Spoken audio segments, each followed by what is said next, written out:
Olá, boa tarde, boa noite ou bom dia, depende da hora que você, querido aluno, vai acessar esse material. Primeiro, sou professora Rosicleide, trabalho didática com a turma de pedagogia, primeiro e segundo semestre, e nesse período que nós estamos de quarentena, nós não podemos esquecer das nossas atividades acadêmicas.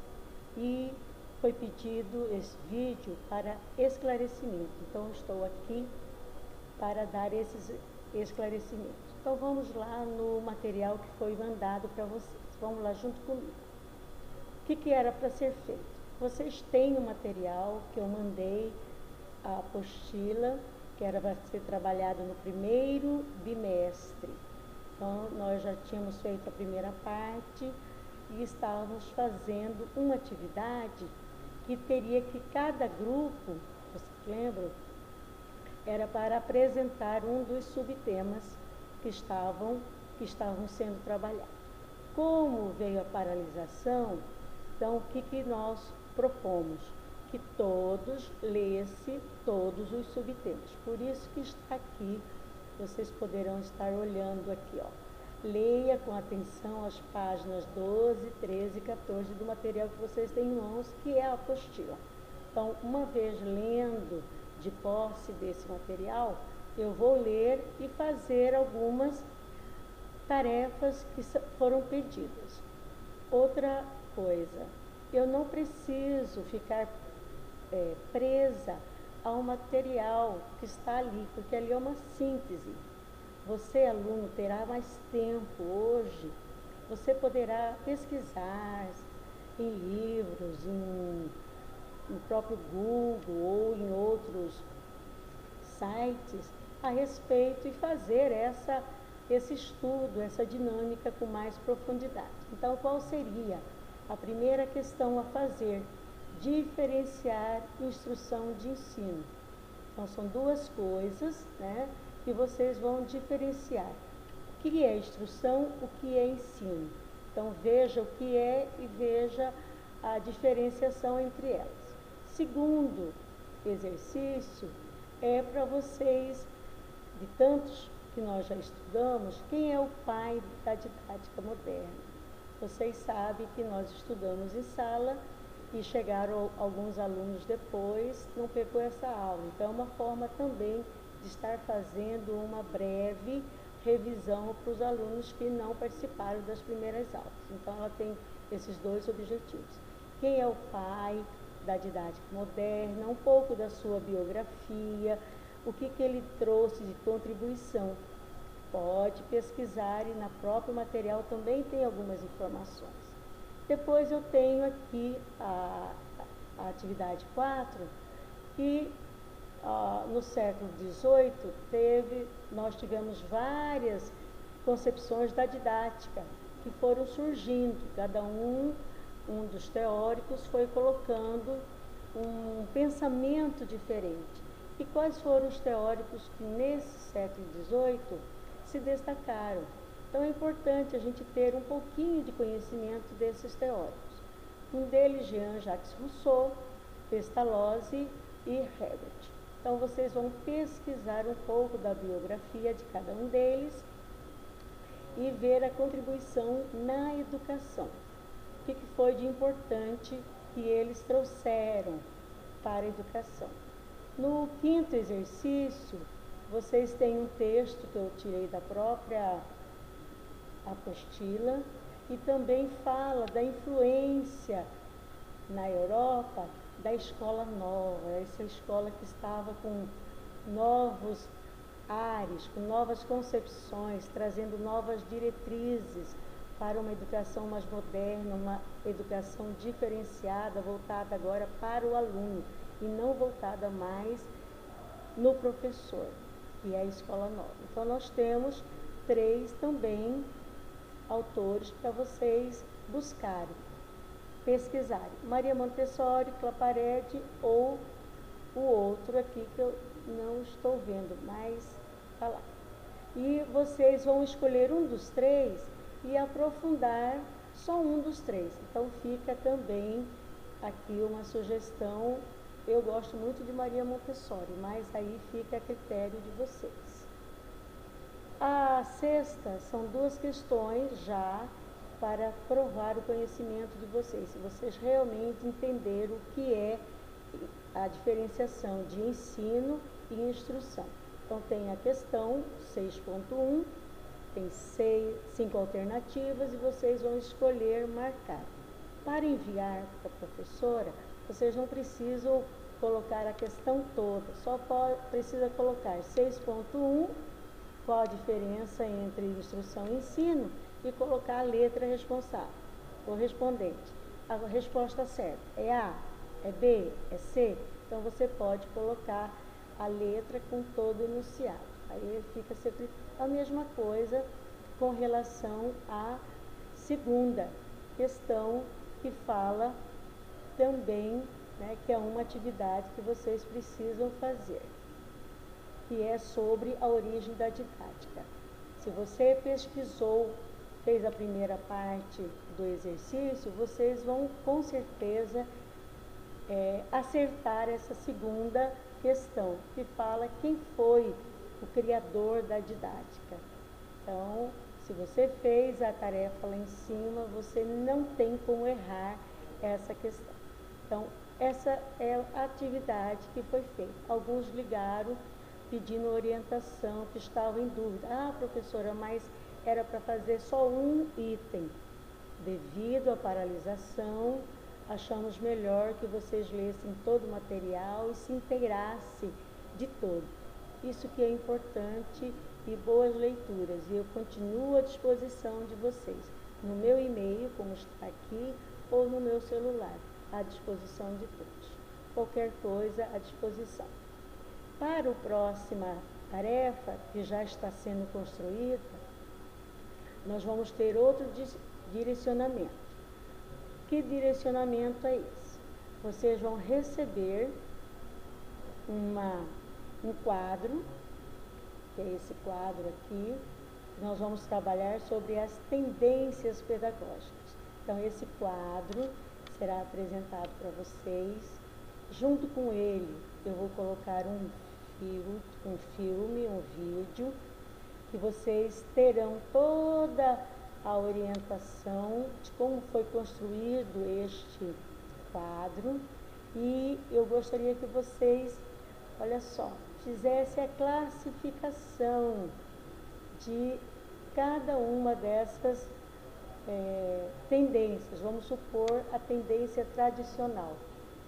A tendência tradicional, ela é bem clara e bem presente na memória de muitos de vocês, ou ouviram falar, ou alguns vivenciaram essa tendência.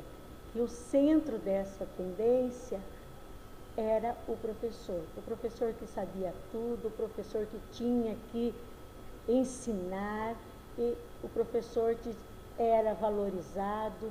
Então, o professor era o centro nessa tendência tradicional.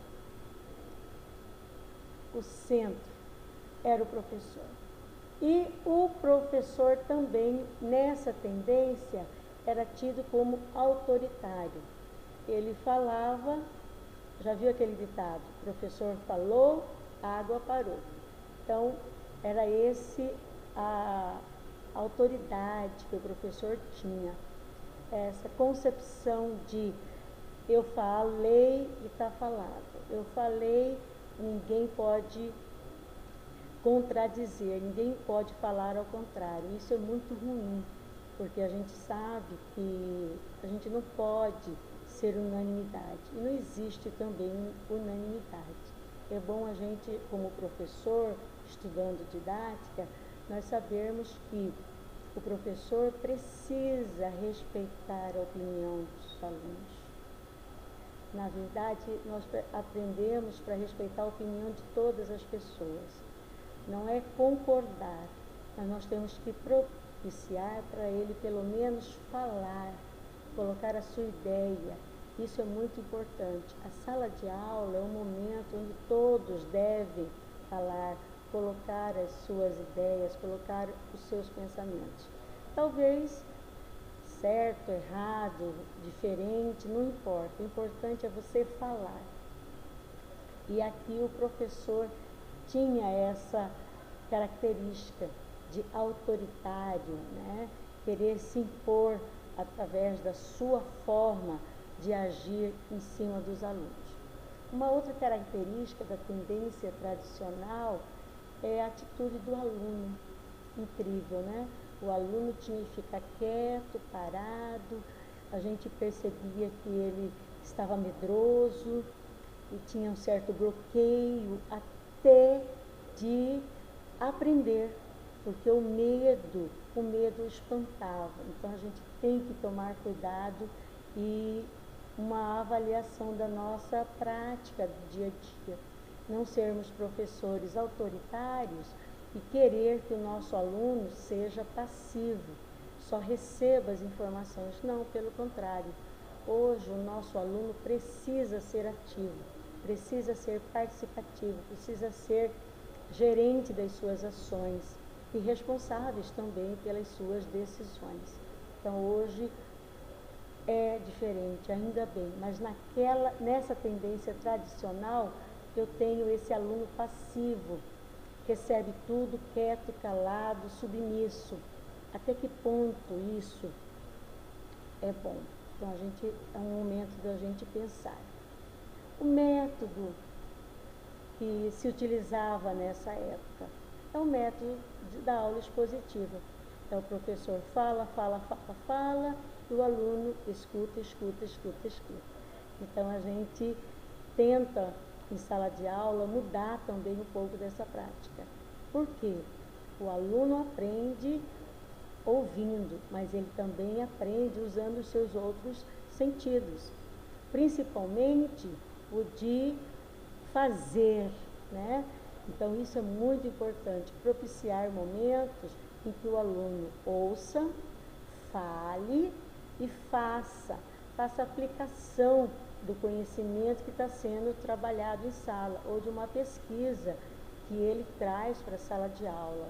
O conhecimento, hoje a gente sabe que o conhecimento não é só o professor que traz, hoje ele pega informações em todos os lugares. Então, valorizar em sala de aula esse conhecimento que o aluno já tem, que o aluno traz, socializar, é o que eu sempre digo.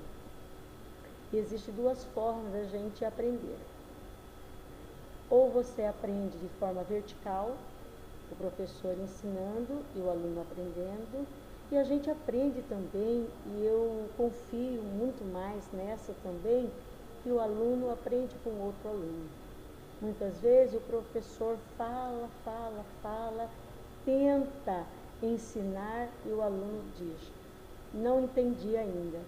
Você repete de forma diferenciada e ele diz: não entendi. E às vezes o professor quer desistir do aluno, e a gente sabe que a gente não pode desistir. Então a gente pede auxílio, a gente fala, né, para os colegas. Então o aluno que já aprendeu, por que não faz essa dinâmica de sentar junto, de ser colaborador e ir trabalhando? Você percebe que um aluno conversando com o outro, daqui a pouco ele fala: professora, o João falou tudinho e eu entendi. Por quê? Porque ele usou a sua linguagem, e essa linguagem foi importante naquele momento. Então a aula expositiva, ela se torna às vezes única e muito cansativa. É bom o professor mudar. E a gente vai ver, através das tendências, essa mudança, como foi importante. Outra coisa importante dessas tendências é o foco na escola tradicional, que valorizava muito o conhecimento intelectual. Priorizava muito a quantidade. Então era enciclopédica, era conteudista, então uma educação voltada para a quantidade. Vamos estudar, vamos escrever, vamos memorizar. Então, às vezes, Quantas vezes nós aprendemos coisas e a gente não sabe nem por que e como aprender. Aprendeu naquele momento, se perguntar hoje, não sei. Eu aprendi, mas hoje eu não sei mais nada. Por quê? Foi um conhecimento daquele momento e foi muitas vezes memorizado.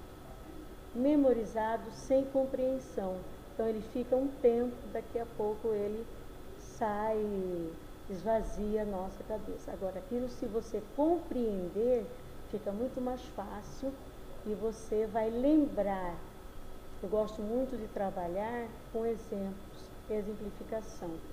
Talvez você esqueça o conteúdo, mas se você lembrar do exemplo, você consegue resgatar na sua memória aquele conteúdo.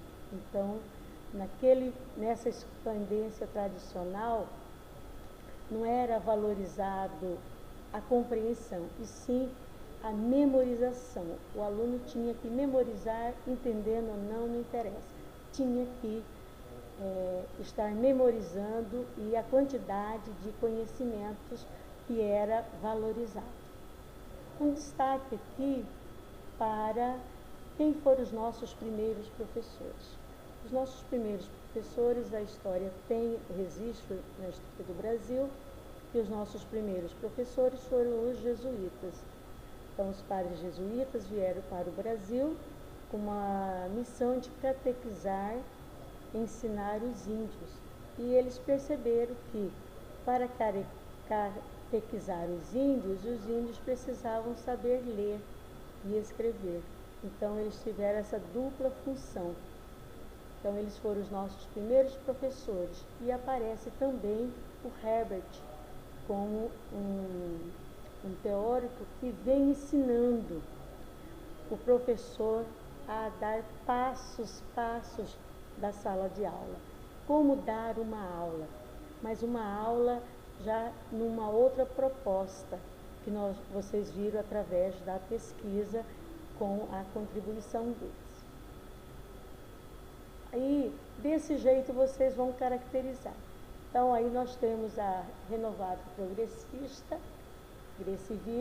a renovada não diretiva e a tecnicista. Tecnicista, essas quatro fazem parte, né? Aqui a gente vai colocar, essas quatro fazem parte das tendências liberais.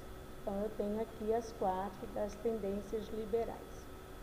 Vocês vão, pelo vídeo, vão ver cada uma delas e fazer essa caracterização como eu fiz aqui, da tradicional. Eu quero que vocês façam nesta outra, que é tecnicista, né? Essa aqui, tecnicista, dentro da liberal. Outro grupo de tendências é a tendência progressista. Aqui são três. Então, eu tenho a libertadora, a libertária e a crítico-social. Vocês vão fazer também, após ter lido o material, após ter assistido o vídeo, vocês também farão a caracterização desta outra aqui, que é a libertadora, que nós temos Paulo Freire como destaque nessa tendência progressista. E Paulo Freire é referência em educação. Partiu a educação liberta da sua classe social, liberta seus pensamentos. E todo pedagogo precisa fazer a leitura de Paulo Freire desde o seu primeiro livro, Pedagogia do Oprimido, mas não ficar na pedagogia do oprimido, e sim, em seguida, passar para a pedagogia da autonomia. Então, avançar nessa tendência.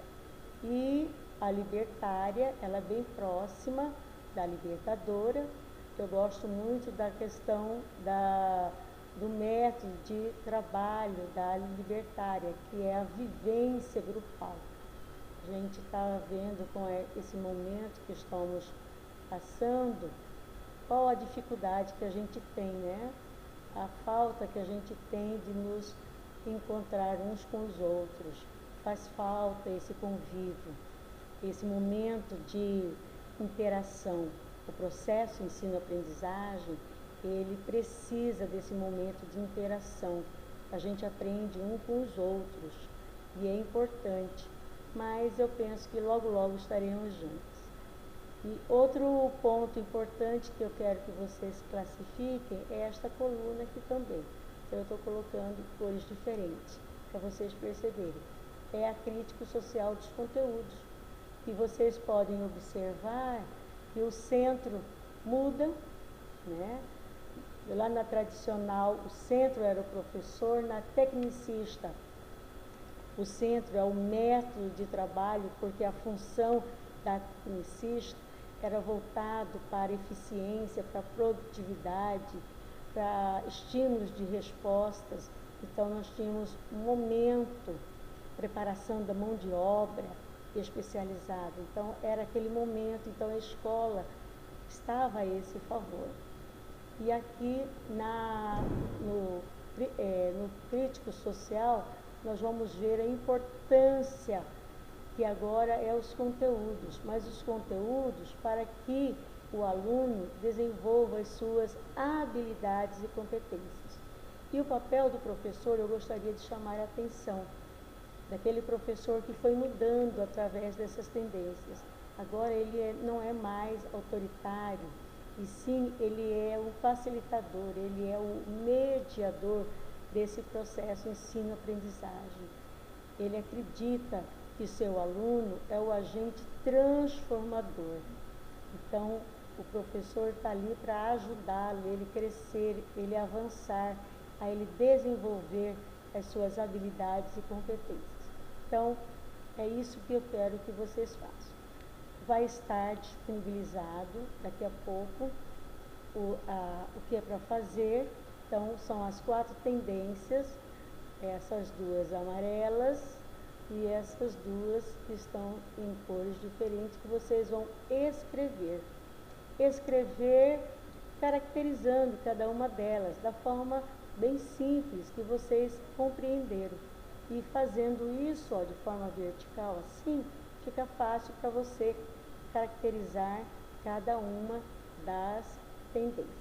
Espero que vocês tenham compreendido e eu continuo à disposição de vocês, tanto no e-mail como também no meu celular. Professora, eu não tenho como mandar para a senhora o material. Faça no caderno, deixe tudo organizado, porque em breve, com certeza, nós estaremos já em sala de aula e eu poderei vistar tudo isso, não só vistar, mas a gente discutir essas tendências e o que elas trazem até hoje. E o que nós, como professores, podemos fazer para mudar algumas situações, melhorar a vida do aluno, pensando sempre no melhor. Como fazer para que você, aluno, aprenda mais, conheça mais, se interesse mais e compreenda mais o mundo em que nós vivemos. Até uma próxima. Até logo.